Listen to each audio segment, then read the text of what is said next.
What's up, tribe? How you guys doing? Go ahead and hit that subscribe button. I hope you like this video. This is going to be your review. New show alert, Selling Tampa. Now, y'all asked me to check it out. I checked it out. You know, it's cute. It's a cute little something. Honestly, the main reason why I'm going to review it is because we are talking about some boss women of color making some boss moves. And, you know, it's a reality show, so I'm sure it's going to be some fool-la-la. But at the end of the day, we are looking at women that are doing some damn things. So let's jump into it.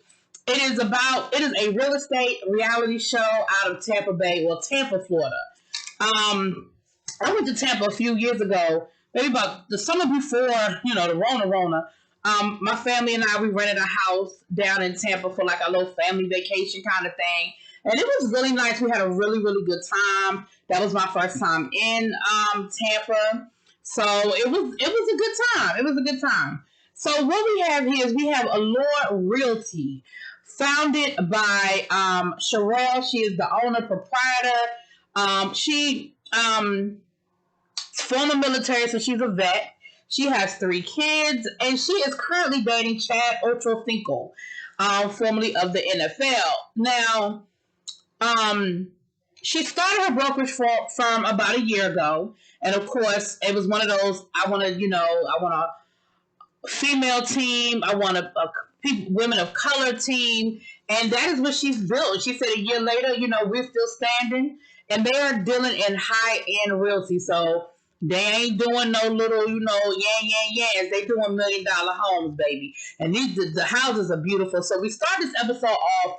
They're going to have an event at this great house that is up on the market, and they were like, you know, houses like that are rare in Tampa. They said the market is hot, and it's really an estate. I mean, it's on acres. It's got waterfront.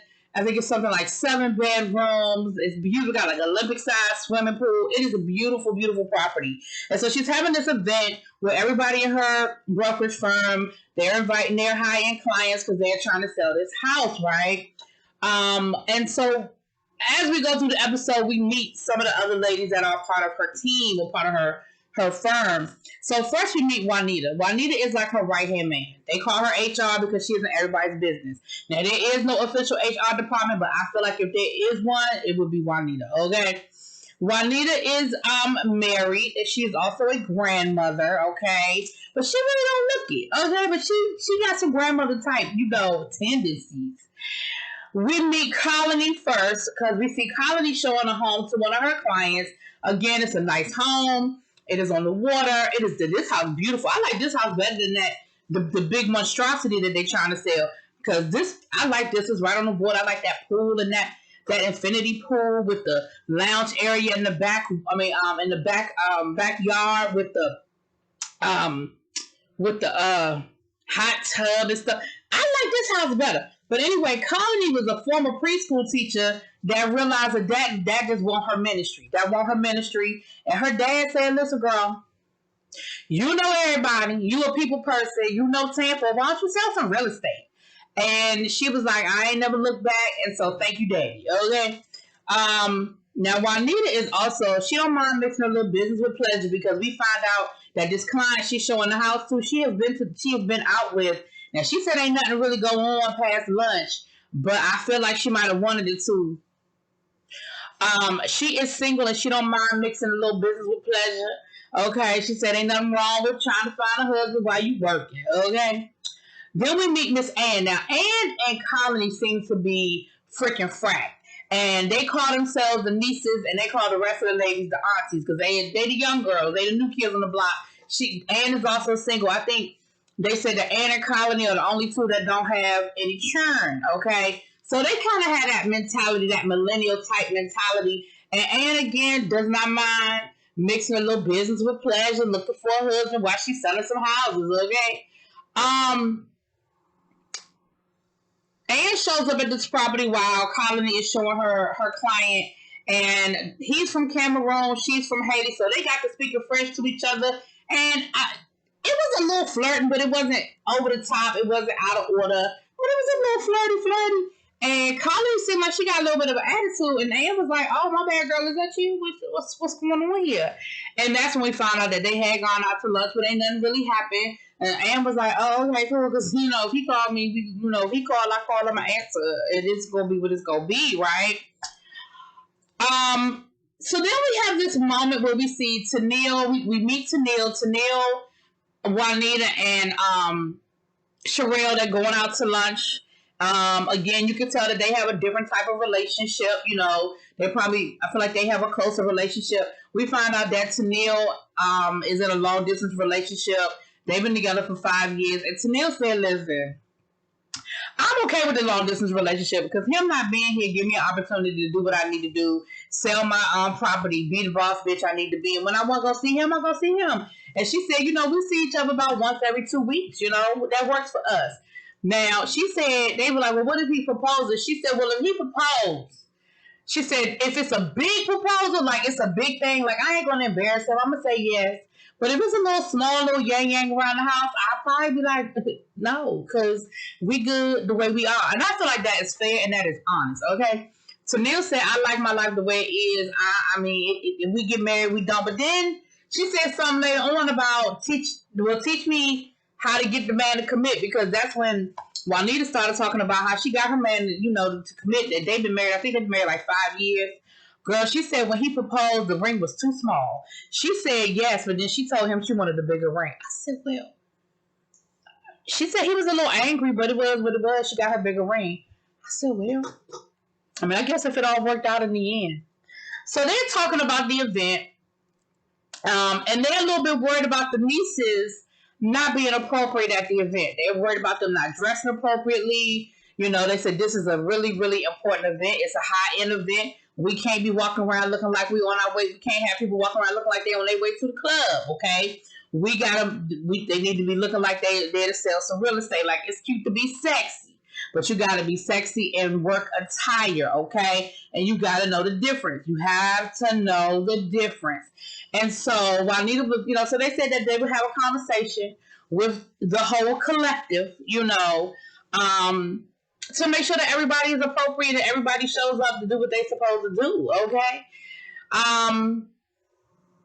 So we had that. So then we meet Rena. Now Rena is a boss. Now I like Rena.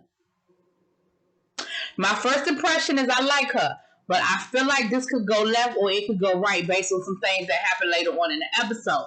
Well, we found out that Miss Rena has an engineering degree, and then she went on to law school, got her law degree, and then she went on to become a partner at a nationwide firm, and she was like the only female partner in her office or whatever. And so Rena is a boss. Now, how she went from that to real estate, I don't know. But she's selling high-end real estate, so she probably making about the same amount of money she was making as a partner, and maybe not the same amount of stress. You can be a little more flexible with your schedule, and things of that nature. Being a partner at a high-end law firm is a lot. It's a lot. So, with that being said, we see Rena showing her house. Again, it's a waterfront property in a gated community, and she's showing it to her client. And baby, I love the way she sold this house, honey. She didn't put no pressure, but she let it be known, you better get on this while you can go out and get this good. She said, well, I'm going to let you know that,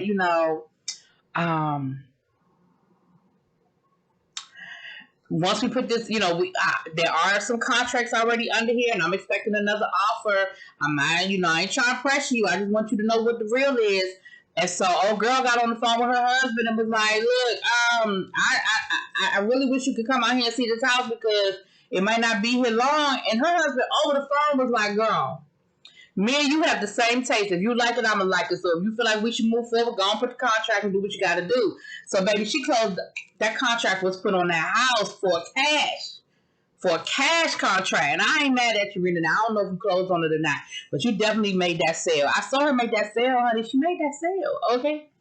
So we find out, next we find out Juanita is in the car. She's talking about me and Sherelle have a different relationship. It started off as business, but we have definitely developed a really tight-knit relationship is more than business. And when she calls, especially if she's crying, I know I need to drop everything and I need to get down there. And so she gets to Sherelle's house, and Sherelle's doing homework with her son. And Juanita is like, girl, what's going on? What is up? And baby, Sherelle's mama's house done burned down.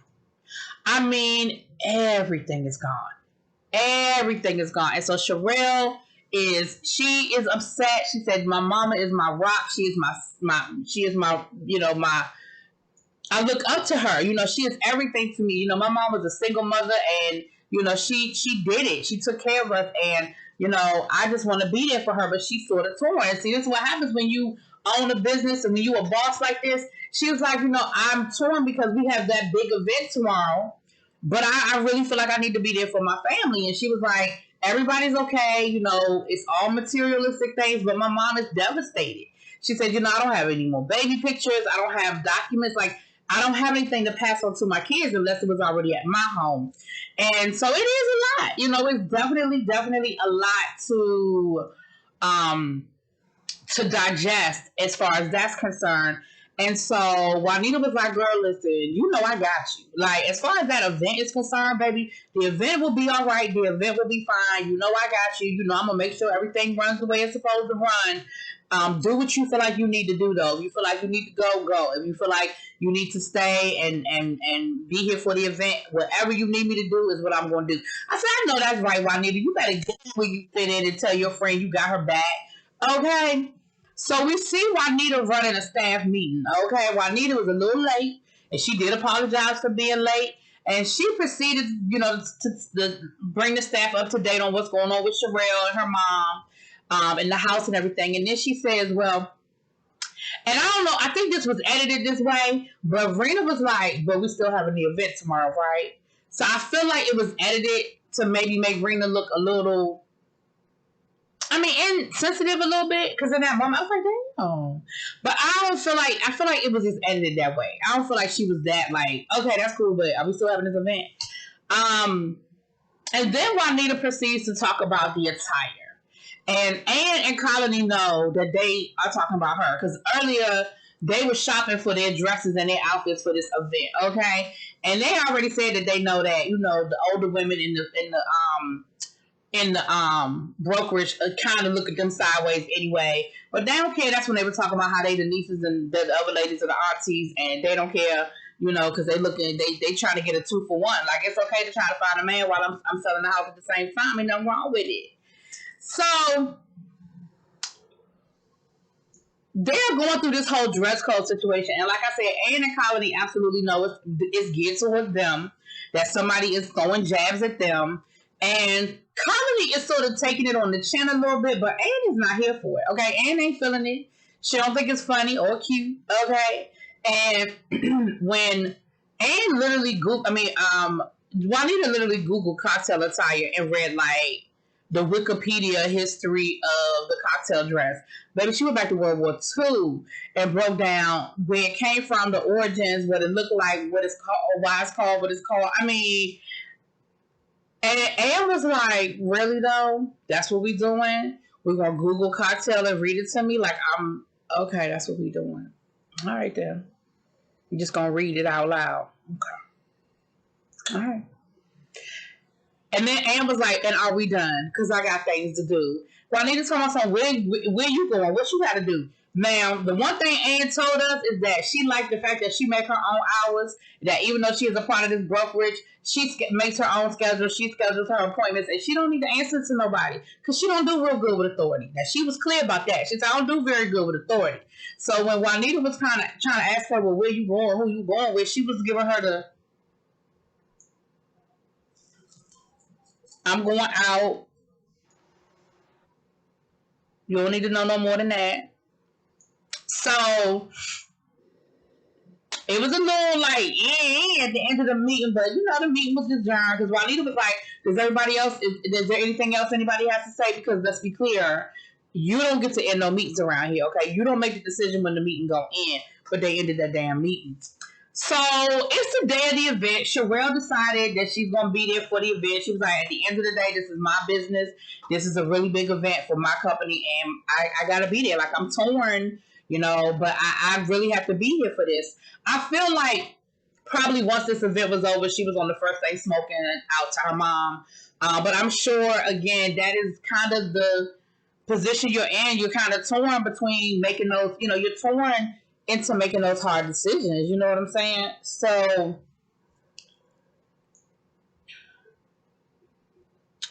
Um, so the event was nice. Now, here's the big thing with the event, because I mean, they had all their high-end clients there. They had some football players. They had some, you know, look like some older businessmen, you know, and they was doing the damn thing. They was selling the house. One guy was like, I mean, are you going to sell me this house? You going to give me a tour? What are you doing? Like, you're not doing your job. I said, oh, okay, granddad. Like, I'm going to need you to calm down. Okay. But what was interesting was that Juanita decided, they had like a picture of the women in the firm, you know, like a promo picture, you know, and it was a nice picture too. And she decided to choose a picture that did not include Rena. Now, what we found out is that Rena was the very first broker under Sherelle's, when Sherelle started her company. He was the very first one. The first one to sign with this woman. So she been there since the doors opened, okay? What I'm not understanding, and she was like, Juanita gonna say, well, I know Rena gonna feel some kind of way, but that's the best picture. And it's not my fault that she left early from the photo shoot. Now, the more information we got, and at first I was like, oh, well, if she left early, and that's the best picture, I don't know. But here's my problem, okay? Problem number one, it doesn't matter if she left early. If y'all had a picture of everybody that is represented, that is a part of that firm, and this is a firm event, you pick that other picture, even if it's not the better picture. Because the picture that they showed us at the beginning that did have Rena in it is a beautiful picture. And it's from that same photo shoot. So I feel like it's something personal. I feel like it's a little yang there. So that's the first thing. Of course, Rena noticed. Now, the way she said it, it lets me know that this is not the first time that this picture has been an issue. Because she was like, oh, here we go with the picture. So this is clearly something that's ongoing. So that's number one. You have other pictures that include everybody, and everybody should have been represented. I don't give a damn if that's the best picture. The other pictures didn't look bad. It's not like y'all only took. It's not like y'all was looking nice in the office one day and everybody took a picture and Raina just didn't happen to be there that day and you were like, oh, this picture is great. No, y'all literally had a professional photo shoot, which means y'all took. Well, I'm exaggerating. You took hundreds of pictures, okay? So you had pictures of Rena in it, because come to find out, Rena was there at the beginning. Was there at the beginning of the photo shoot, but Miss Ann was an hour and a half late, and Rena had to leave because her daughter's play. The opening night of her daughter's play was that night, and she had to leave because the play started at 7. The photo shoot started at something like 5:30, and she said, I was there on time and ready. But Miss Ann showed up an hour and a half late, and that is why I had to leave. So no, I didn't leave early, because if everybody had been there on time, the photo shoot would have been over. It don't take that long to take no damn pictures. We were ready to go. So once you got more information and you realize that, so I was on time. You knew I couldn't stay later than 7 o'clock or 6:30 or whatever the timeline was, because you already knew I had something to do with my daughter. So this wasn't like a surprise to you. This wasn't new information that you did not have, that you were not privy to. You knew exactly that. You absolutely knew I couldn't do this. And the person who showed up an hour and a half late that threw us off, her picture in there. She in the picture. But the person who was on time isn't. Something ain't right. Something just ain't right. And I think Rena has every right to be upset by that. Now, what I didn't think was that was a conversation y'all needed to have in front of the clients. Now, that I didn't think y'all needed to do. But I think that Rena absolutely had a reason to be upset, and there's some validity to it. And that's why I said I like her, but I feel like there's some story there that we're not getting. I don't know. I feel like there's something there that it's more to this, okay? But I'm with you on this one. In this situation, Rena, I'm with you, especially once I got all the information. I'm like, wait a minute, that don't even make no sense. Now, Sherelle also seemed like she felt some kind of way, like she was cool with the fact that Rena's not in the picture either. So again, I'm feeling like this is deeper than the picture. Sherelle ends up giving a speech at the end, thanking everybody for being there, talking about the company, and when she opened her doors, people expected her to fail, and yada, yada, yada, and bada, bada, boo. And the whole time she's talking about this and talking about how she's got this great team behind her and how she loves her team and how, you know, they ride or die and they this and that and the other. Baby Raina is off to the side looking like, bitch, you lying. You don't feel that way. You didn't know, ma'am. Like, she is not feeling it. And as soon as Sherelle got done saying her speech, Raina was like, deuces. So, baby, I will get to, listen, I'm sure that this thing gets deeper. I'm sure it's more to it. And I will let y'all know. But anyway, y'all go check it out. This is streaming on Netflix. Y'all got Netflix. Everybody got Netflix. Go on over there and catch Selling Tampa, okay? I'll be back with episode 2. Talk to y'all later. Peace.